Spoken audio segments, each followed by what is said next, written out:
Kia ora. Koina nā kupu I rongonui ai a Nader Glavish I tā namahi hei kai whakawhitiwhiti waia I te tau 84.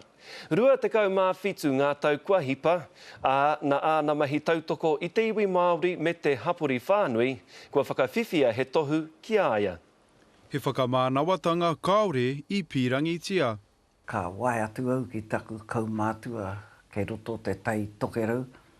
Ka mea atu au ki ai e hihi ana, kia whiwhi ei au te tahi honore e te kāwanatanga.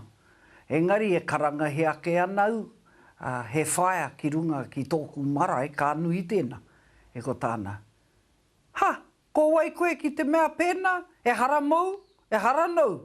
Kaore he kōrero I tū atu I tērā, nō reira ka tūpau te māhunga ka whakae a Nader Glavish.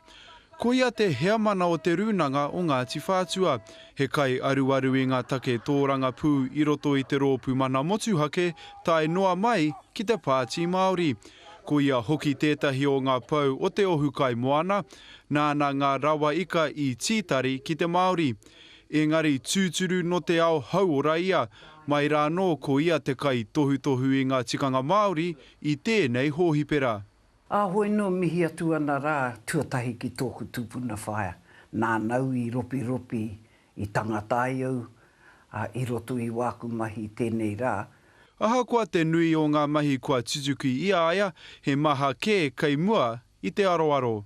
Ngā taimahatanga kei mua I a tātou, I ngā wā katoa, ko wā tātou tika ki roto I a Ngāti Tauiwi mā. Hei tēnei tau ka whakawhiwhia te honore kia neira e te kāwana tianara. He ta Gardner, te karere.